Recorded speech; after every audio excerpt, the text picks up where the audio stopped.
जब ultimate reality death ही है, तो मैं ऐसे करूँ या वैसे करूँ, क्या फ़र्क पड़ता है? Life is absurd.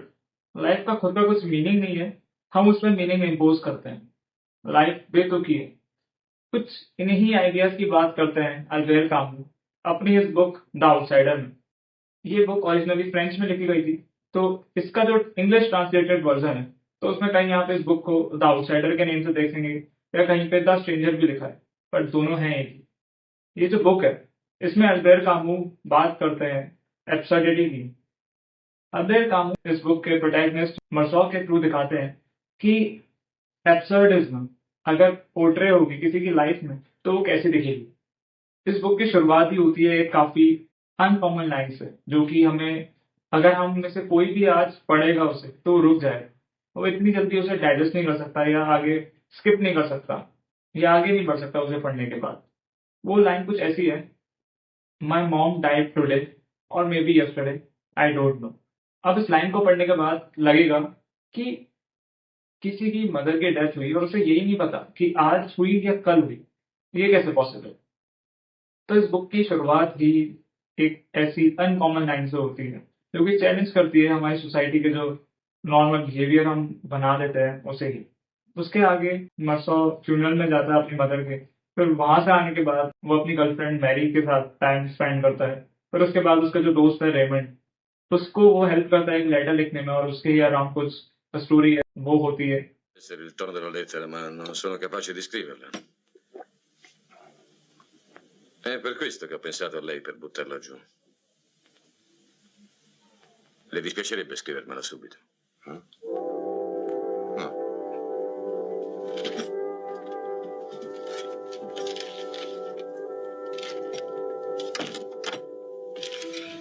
Adesso sei un vero amico. La donna si chiama... फिर उसके बाद मैरी, रेमंड और मर्सो जाते हैं एक वीकेंड पे पिकनिक पे अपने कुछ और दोस्तों के साथ। वहां पे रेमंड की किसी से दुश्मनी होती है पहले से ही। अब क्योंकि मर्सो रेमंड का फ्रेंड होता है, वो उसी के साइड होता है, तो मर्सो किसी को गोली मार देता है, जिससे कि उसकी डेथ हो जाती है। Ma sono te! Porco vigliacco! Guarda che gli faccio!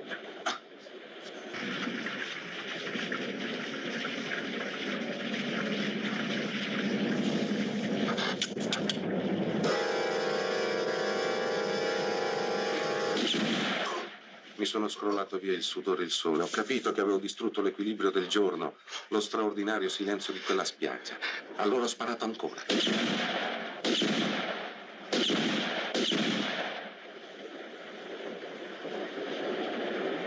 अब इसके बाद मर्सो को पुलिस गिरफ्तार कर लेती है और उस पर ट्रायल चलता है।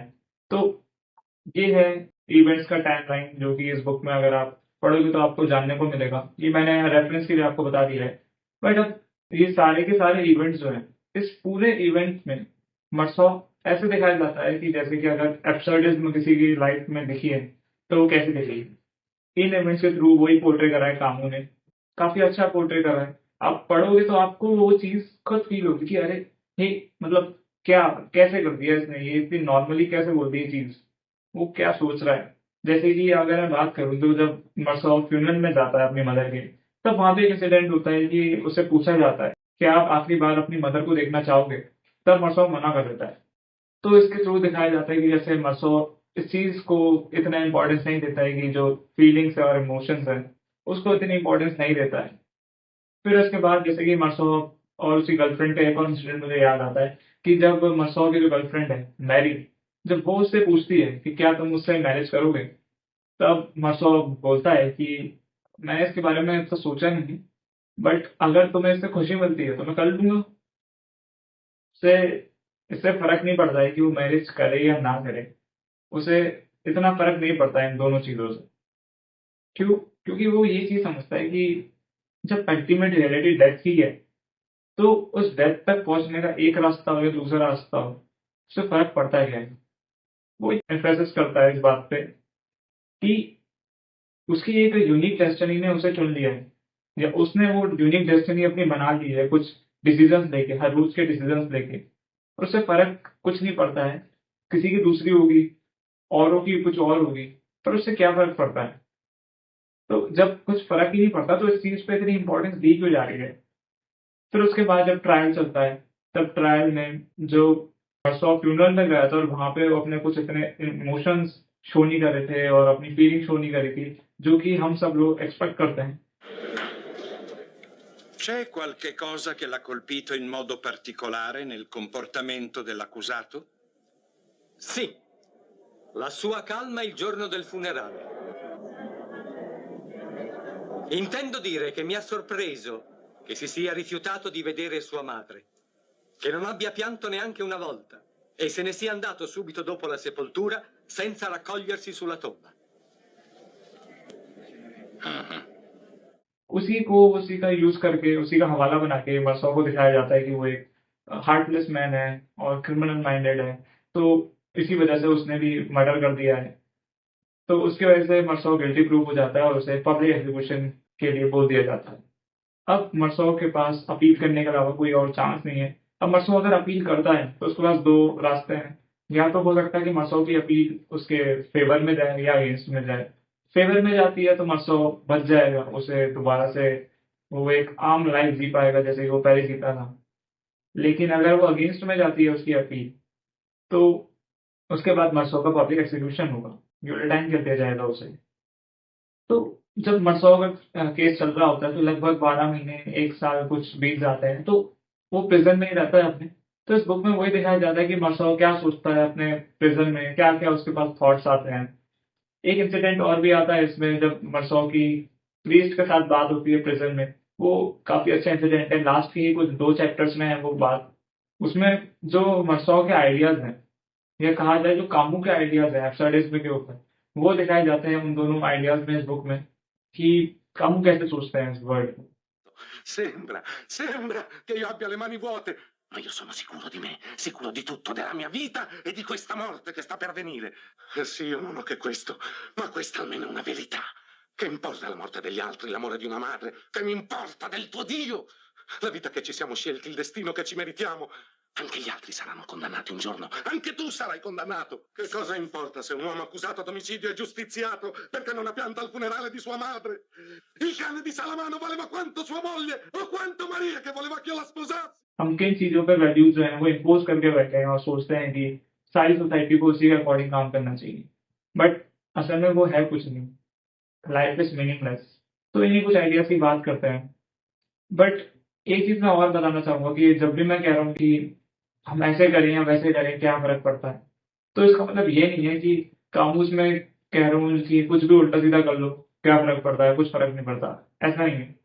वो निहिलिज़्म में हो जाएगा कि कुछ भी कर लो, सही कर लो, बुरा कर लो, आखिर में तो मौत ही है।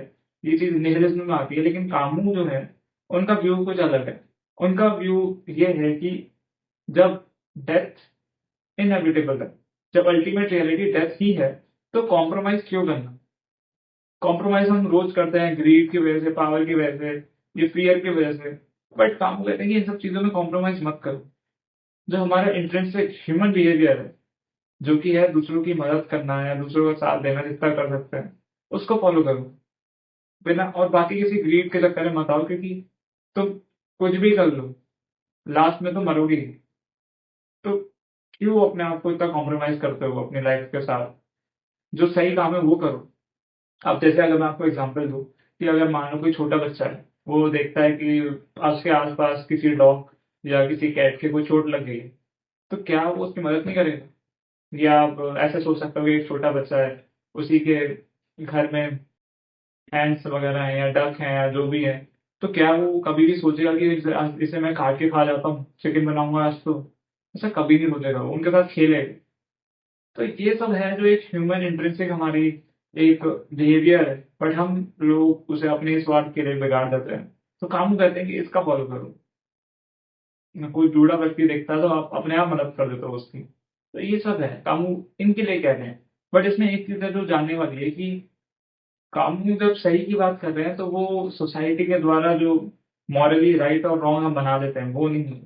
आपको बार-बार उस पे क्वेश्चन करना पड़ेगा कि ये जो राइट है, क्या सही में राइट है भी?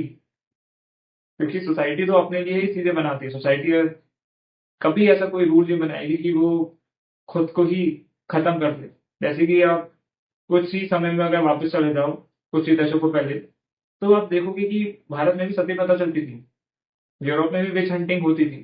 तो ये सोसाइटी ने ही बनाई थी, बट ये गलत थी चीजें वहां, तब उस टाइम के लिए वो सही थी, बट आज हम सबको पता है कि वो गलत है, और वो गलत है भी। आप किसी को क्यों मारोगे? वो खुद के हमारी ग्रीड थी वो, उसकी वजह से हम मारते थे, बट वो गलत है। तो कामू इन चीजों को कह रहे हैं कि ये जो हमारे इंट्रिंसिक बिहेवियर के वायलेट करती है, उन चीजों को मत करो अपनी ग्रीड वगैरह के लिए, और एक ट्रू लाइफ जियो। कामों को कहना ऐसा है। अगर आप उनके अलग दूसरे वर्क्स पढ़ो, जैसे कि द मिथ ऑफ सिसिफस है, द प्लेग है, द फॉल है, उन उसमें कामों इस चीज को और ज्यादा अच्छे से एक्सप्लेन करते हैं। ये बुक जो है वो इंट्रोडक्शन के लिए काफी अच्छी बुक है, दिखाएगी कि एब्सर्डिटी को कैसे पोर्ट्रे करें अगर आप देखना चाहें तो। बट बाकी बुक जो कि आप इसके बाद पढ़ोगे, उससे आपके आइडियाज और रिफाइन होते रहेंगे। उसमें कामों अच्छे से एक्सप्लेन करते हैं कि उनका क्या मतलब है। तो मेन चीज है वो तो यही है कामों की, जो मैंने आपको बताई इस बुक के थ्रू।